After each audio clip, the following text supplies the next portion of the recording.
we're going to talk a little bit today about buying a horse. How it works when you want to buy your own horse, your own first horse, what you should think about, and a few advices on useful little tips.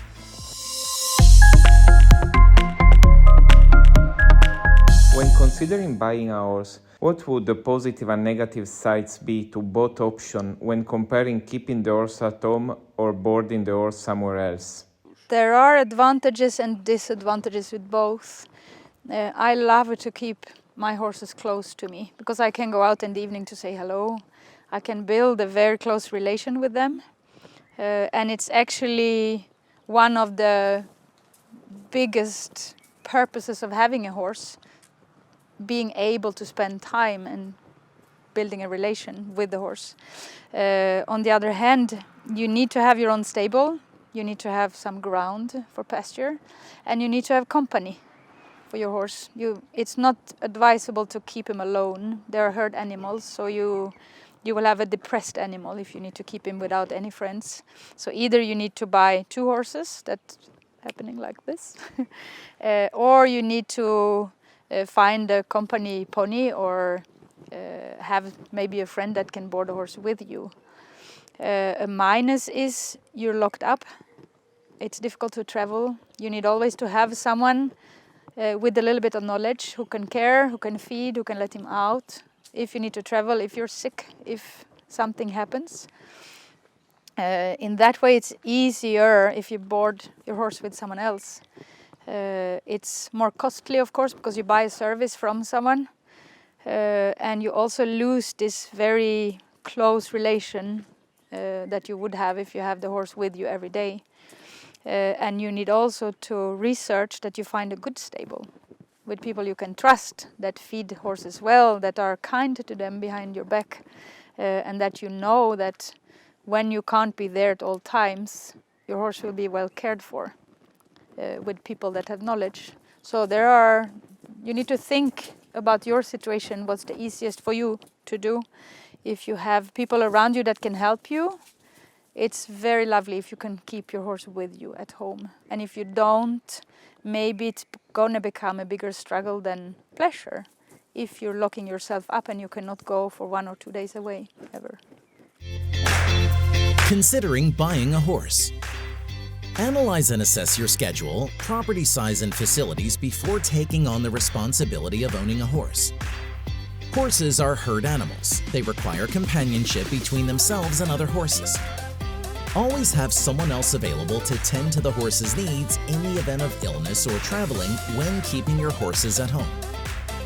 When considering boarding your horses, do diligent research before deciding to use an external service. When you know where you want to keep your horse, at home or with someone else, you need also to think about the purpose. Why do you buy a horse? Do you buy it for your family to ride? Do you want to be a breeder? Do you want to compete? Do you want to show? You need also to think about your experience. Do you know how to raise a young filly? Did you learn about foaling? Do you want to keep a stallion? For example, I'm always advising when someone comes to me, I'm first asking, what's your plan and what's your dream? What would you like to do? And many people tell me, I want a stallion. And I'm always saying, please think about it again. Because this is everyone's dream, to have an Arabian stallion, and then you think that you're going to make a business out of the stallion. And it's so very rare that this happens. So if someone wants to breed, I am advising the opposite. Find yourself a filly or a mare, a breeding mare, not specifically a show mare. Because if you, for example, want to buy a show mare or a filly that has records, you're going to pay a lot. And it's very, very difficult for you to get anything back on that. It's difficult already in the first place to get anything back on that. Because this is a hobby, it's an expensive hobby. And if you ever get something back, that's a bonus. And this is what I advise anyone coming to me. And if you go into this world with that mindset, it's harder to get disappointed. If you get into this business thinking you're going to make a business, I calculate what I'm going to earn, how many breedings I'm going to sell, what the foals are going to sell for. It's very difficult to be happy with your future, because normally it's not going to happen. And this is also why I advise people with breeding dreams to buy a young filly with a good pedigree. Purpose of buying a horse. Ask yourself why you feel the need to pursue this passion.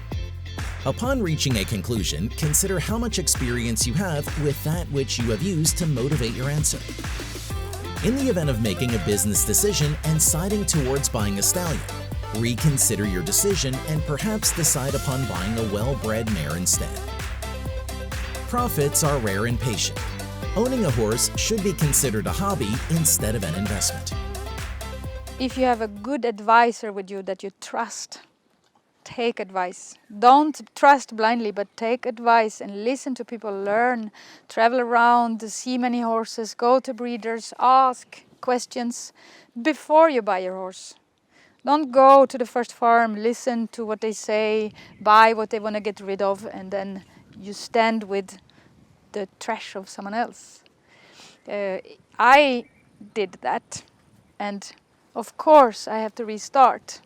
For the same, I paid a lot of money for something that someone else does not want, and I was maybe not here anymore because I ruined myself and I didn't want to continue because it was too expensive. So I always try to advise to put yourself a max budget and try to have someone you can trust to help you to find the best possible filly within this budget. With a good pedigree, with a good mother. Every good breeding mare normally has a good mother. So the dam line of a mare or a filly is very, very important.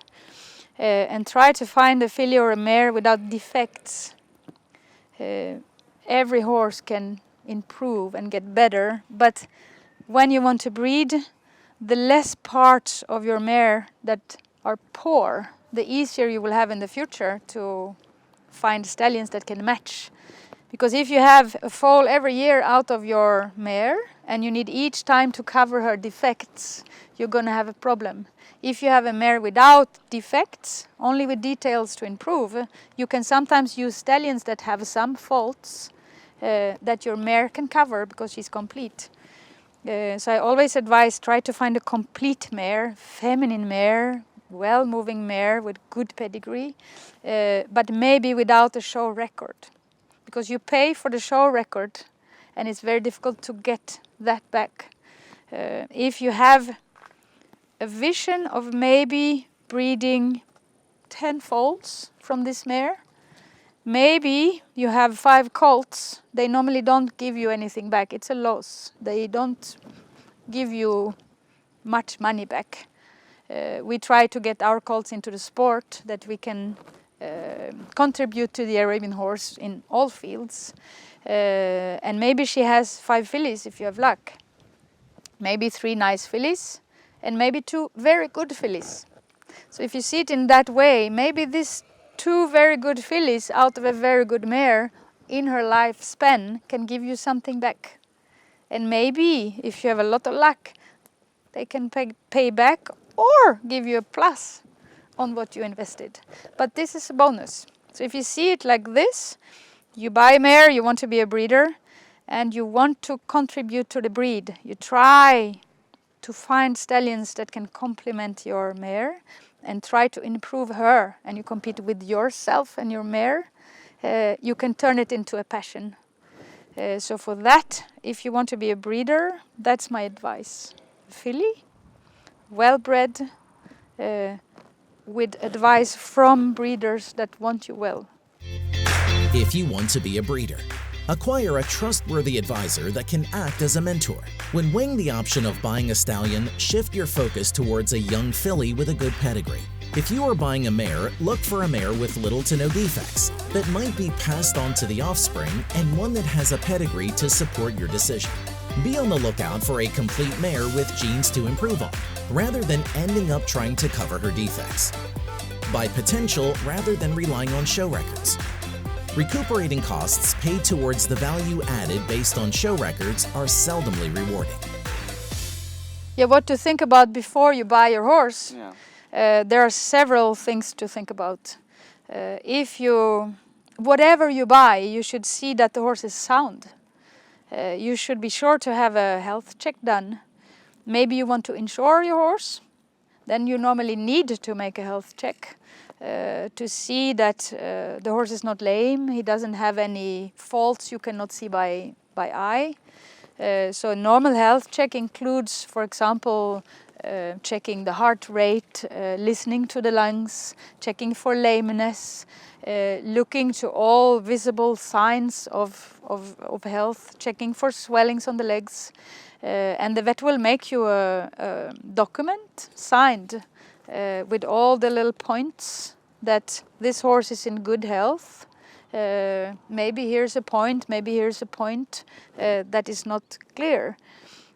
So this is very important to do this. If you don't have a health check and you don't really know the horse, you don't really know the seller, it can end up very badly. Maybe the horse have problems from the past that you're not aware of. Normally we do it as sellers. This is up to the seller. Some sellers do.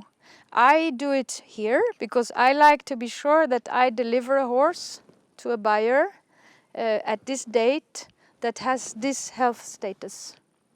Because it's for the buyer, but it's also for myself.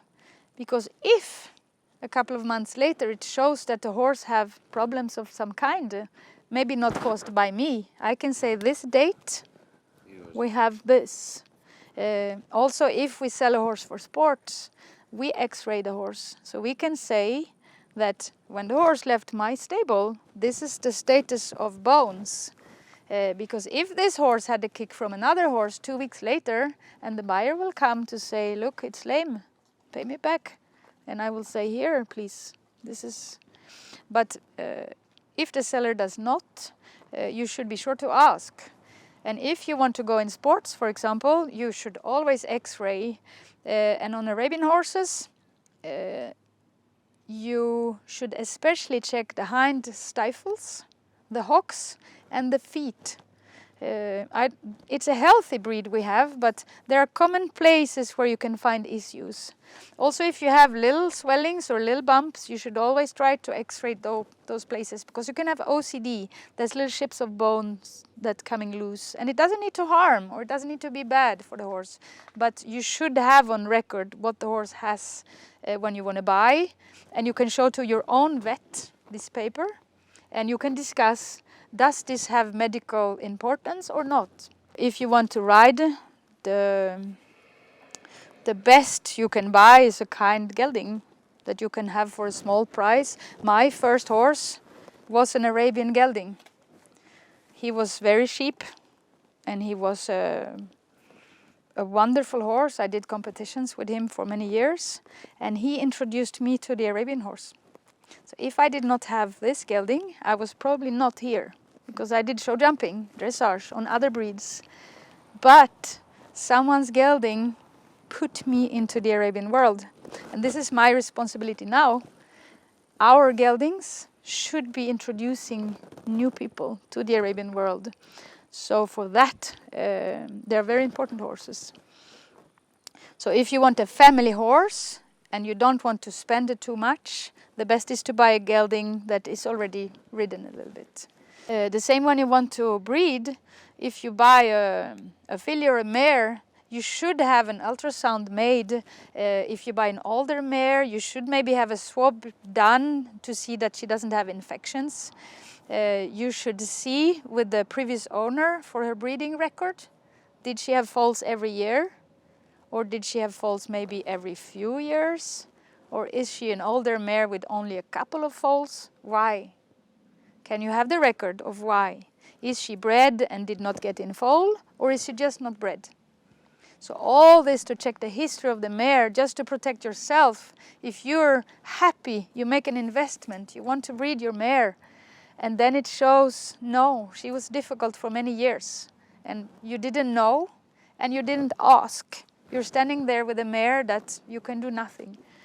So all these little details, it's important. Also to, if you buy a horse that you're going to keep for a long time, it's going to be your friend, it's going to be a representative for the breed, you should go, touch, talk, lead, brush, lift legs, see who are you, horse? Are we going to fit together? Do you like people? Do you have issues? Do you have worries? Do you have any problems? There are stress-related problems in horses, for example, weaving or sucking air. Ask and look. How does the horse behave with other horses? Before buying a horse, invest time in completing all the necessary health checks. Health checks consists of checking the heart rate, bone structure, lungs, looking out for lameness, as well as checking for swollen tissue on the legs and other areas of the body. Decide what you want in terms of benefit to you by owning a horse. Consider the type of relationship that you would want to form with this animal.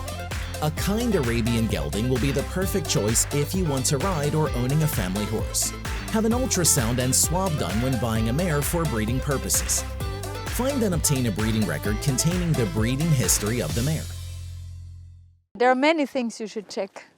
The more you can ask, the better. I like to trust. I love to trust. And I love to assume that someone else wants me well. But I'm also not born yesterday. So when I see there is a mare who is 12 years old, she had 2 foals, and the owner said we just didn't breed her, I would still ask, could it be possible just to have contact with your vet maybe, to have just the records of your mare? Do they offer this to you?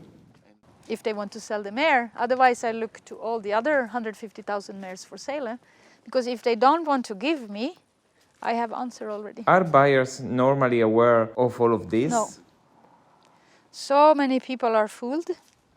And you know what I think, because now I am so long here, 25 years maybe more, I don't even count. And now I don't know everything. I learn the whole time, every day. But now I have a situation, when you come, you want advice. All you can do is to trust, because you don't know. So you can only listen and then take decision. Then I have the choice. I can help you. And maybe in 10 years you're a breeder. Because you can remember, someone helped me. I had good start. I can choose this, or I can choose to fool you. It's super easy. I can sell you something that is much better for me to sell than for you to buy. Or my margin is big, or I have so many choices, so much of power. And you only give your trust. And for me, when you give your trust, this is a very nice gift. So I must try to treasure this. And I always try to think like this.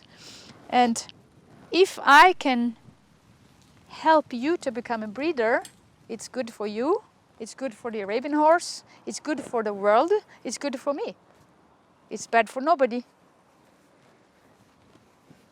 So this is a choice, and this is why you need someone with experience to help you and who want you well.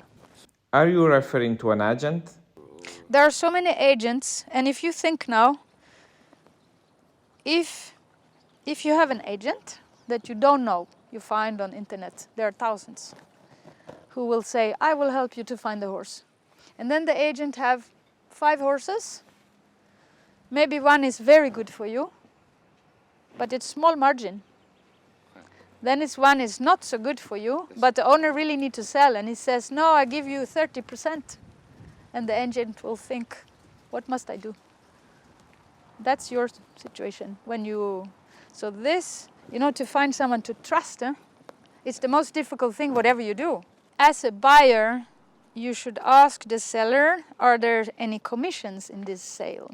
And is this the total price? And you can be very blunt and say, I don't have interest in paying 30% commission because your price is here. And if many people want a piece of the cake, they must share the piece that is reasonable for commission, which is 10%, maybe 15%. But if the price is 20,000 euro, it should not be 10 for the seller and 10 for agents. So as a buyer, I would always ask, are there commissions? Yes, perfectly fine. It's reasonable. An agent is doing a job. He's finding the horse, he's helping you. But you should not pay, and the seller should not pay the bigger part of the amount to agents. So I would always ask this. I think it's reasonable. And I don't mean that everyone fools people, but it's very good to be aware. And it's very, very good to wait when you buy a horse. If I did not, buy my first horse, if I would wait and learn a bit, I would be very happy today. Because you should see my first horses. After my first gelding, this was my dream horse. He was my ridden horse. But once we wanted to breed, we went to breeders and they thought, ooh, they don't know anything. Let's see what we need to get rid of here. Is this a very common experience? Yes. And I think it's to bite your own foot as breeder, because you will lose these people. They will not come back to you. Once they learn, they will never come back to you. Don't forget, ask as many questions as possible to the seller, the groomer, as well as the training center. Inquire about commission fees that are to be paid out to the agents involved in this transaction. Beware of scammers while expanding the industry in an honorable way yourself. Thanks for watching Lesson 1, How to Choose Your Horse. Analyze your own situation and experience before deciding to buy a horse. Invest time in completing all the necessary health checks before buying the horse. Don't be afraid to ask as many questions as you feel necessary to take your decision.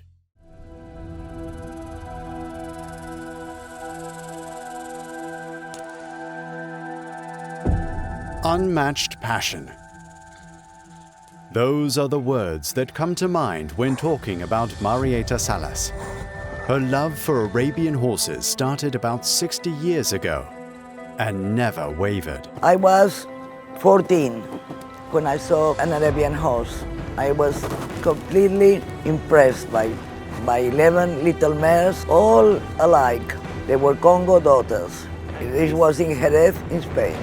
Year after year, Ses Planes has produced endless gold champions, and some of them became worldwide legends. Marietta is not only an excellent breeder, she is also a dreamer. She dreamt about a world where Arabian horses are seen as life companionship and not simply a means to an end, where everyone will be able to see that the true beauty of an Arabian horse lay in his soul, and not only on their pretty heads. The first time a foal was born, that is my special moment. Because, when you win prizes is nice, but it comes and goes. So when you see a foal, a baby born, this is what impresses me, or what I like most about Arabian horse. Marietta Salas and her ganaderia Ses Planes are proud to offer to the world the second Masterclass of Johanna Ullstrom.